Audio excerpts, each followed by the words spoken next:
Hi, I'm Jill. Welcome back to my channel. Today I am talking about the little gift and go. It is my new little pattern. And yes, this one is free. It will just cost you a sign up to my newsletter. So there is 3 sizes and 3 different ways of making it. So there is the large, the medium, and the small. So let's have a look at a couple. This is the one we're going to make today. It is a small, just a lined version. We have the scrappy version. It's exactly as it sounds. You use your scraps. Very basic. I show you in the pattern how to do it. And then you make it exactly the same as the others. There's an unlined version, which I call the 10-minute sew. And I would use that if it's just going to be a gift bag and maybe discarded or thrown away. So let's have a look at some. These are smalls.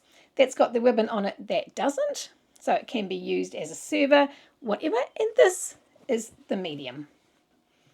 And they all nest just to keep them all nice and in one place. So why don't you make a set of 3 as a gift?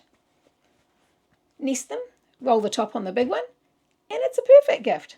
So the link to the pattern is down below. I'm going to make this one today, and I'm not going to speed up the video in any way, so you can see exactly how long it takes to make. So if you like what you see, please give me a thumbs up and subscribe to my channel because the algorithm loves it. And I know I've been a bit absent lately, but I'm really looking forward to getting back into some tutorials. So let's go and sew. So this is everything I'm going to use to make my gift and go. This is a small, and I'm making the lined version.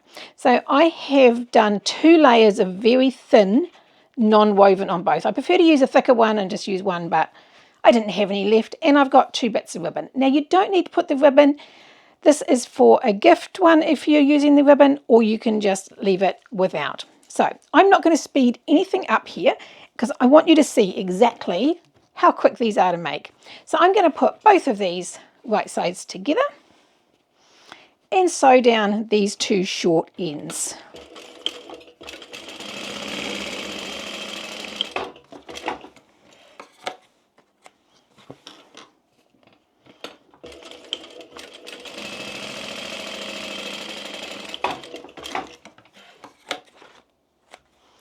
Now don't fold it through, just move it around like that. So you're bringing both your seams to be right sides together. Now I'm going to nest mine so that there's one facing one way and one facing the other. Give that a bit of a crease down. Make sure they're going the same way. So I'm going to use, what shall I use as my lining? I'm going to use this one as my lining, I think. So I'm going to have the check on the outside. So I want to leave a turning gap in here of a couple of inches. So we're just leaving the turning gap in our lining on one side.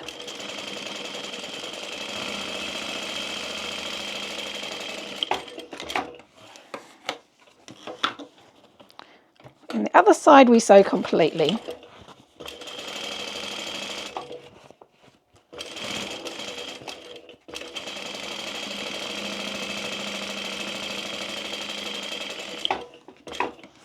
Now I'm going to snip my corners.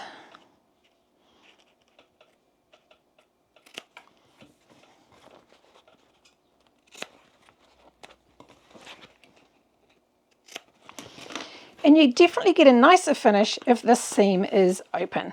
So the good thing about this non-woven interfacing is once you crease it like this, it pretty much stays there, which is awesome.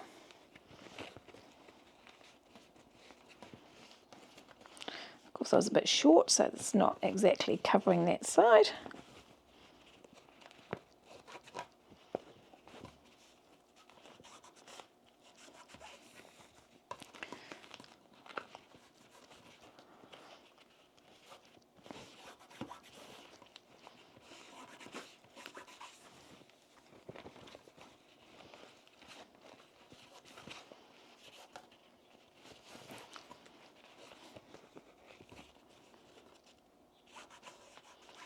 Right. Put your fingers in. Now this is going to crease terribly, but that's okay. We can iron it out. That's the only thing I don't like about non-woven. But we do want it to crease when it's finished. So a bit of a catch-22.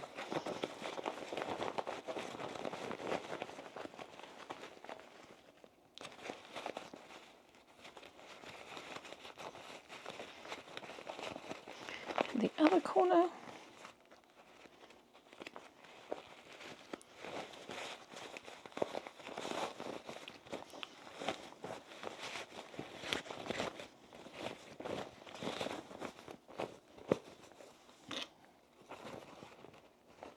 Now you do want these out completely.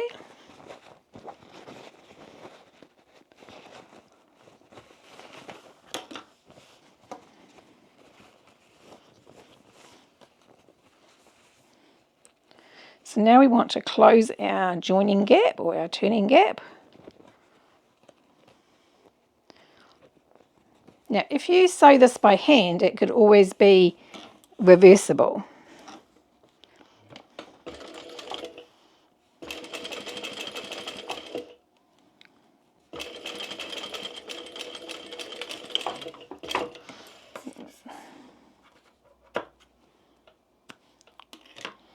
Right, that was fun. Okay, so now we want to, you can either go and press this at this stage so that it's nice and flat. I'm going to press mine in a minute. So we just want to open that out like that and fold it over at those seams and push our lining right into the bottom. Now you do want your corners right out in the bottom.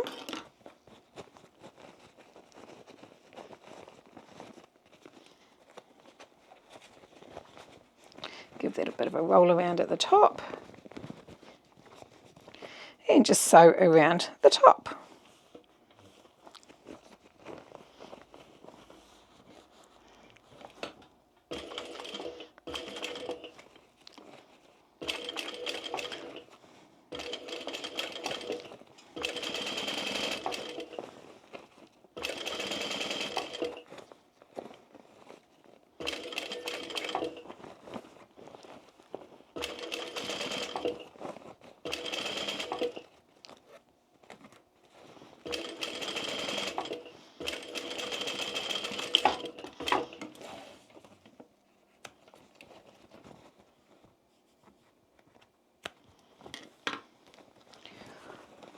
So you definitely want these corners at a peak. Oh, I thought I'd pushed something in those before.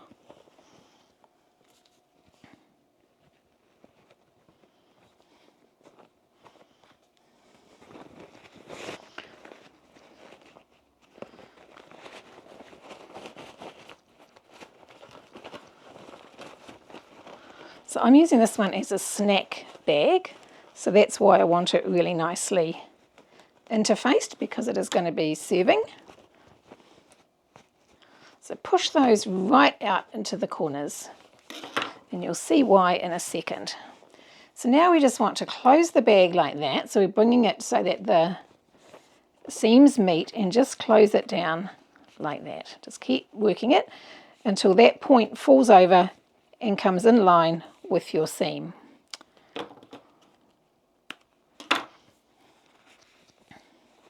So what is best is if you've got one of these, you can line it up so that that's on your line there. We're going to get our ruler and we're going to draw a line across the points. Now we are given, so if you've got that lined up there and you want to come in a particular distance, the pattern tells you how much that is, then you can make sure your ruler is straight across like that.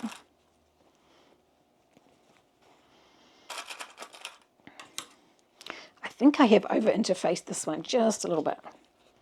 Now flip it over, so make sure the point is in line, put the points on those, again the same distance from the end, and that's all on, I think it's page 5 of the pattern, I'm not sure, and draw that across there.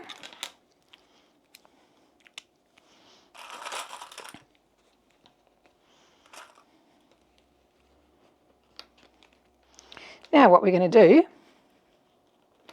is sew across that line.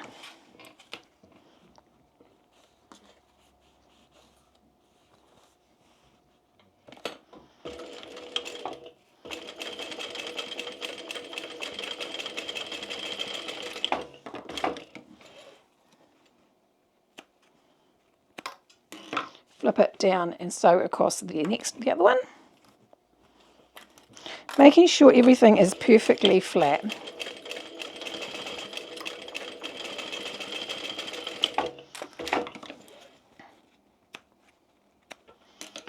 Right, so if you're putting ribbon on it, you would cut your pieces of ribbon, have your points facing down, and have your ribbon facing wrong side up, and you would attach your ribbon to there. So you could glue it.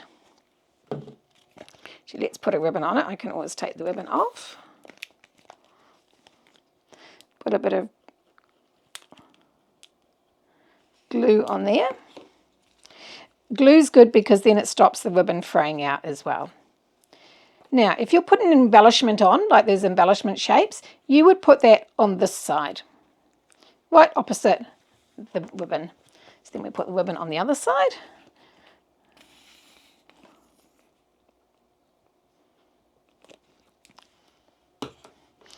Remember, ribbon is wrong side up, and just push it into our glue. Now we're going to fold right at that seam, like that. So put your hand in there so that it's just folded like that, push it all out. Now I like to use rivets, but you can hand stitch, you can just glue. So I'm going to go and put a rivet through there and through there. Now it is difficult if you've used lots of interfacing to get down into the bag, so it is helpful if you put some double-sided tape to keep it all in place.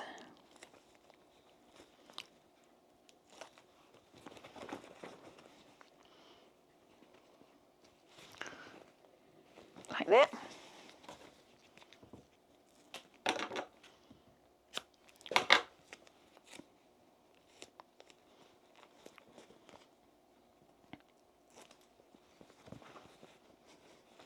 Once we put the rivet in there, we're actually finished. So you can then either roll that down and just tie it at the top as a little gift bag.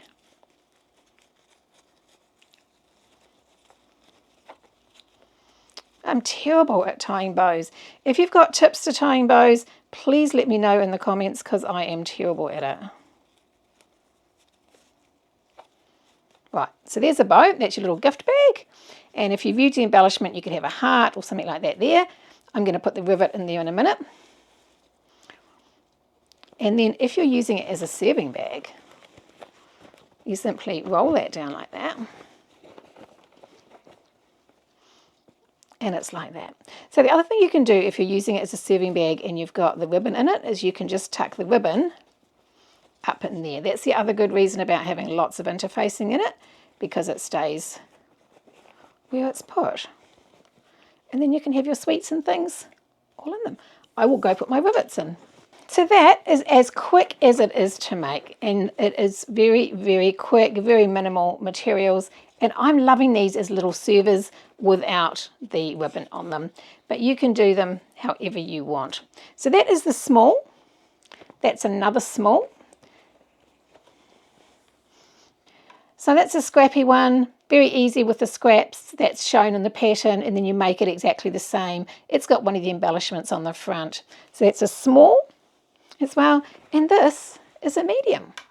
So they stack themselves really well, and the large is already being used. So sorry, I don't have one to show you. But they are so much fun. Grab your pattern. It is free. Well, it will require that you sign up to my email list, but other than that, we don't spam, and it is real easy. So go make your little gift and goes. Thanks for watching.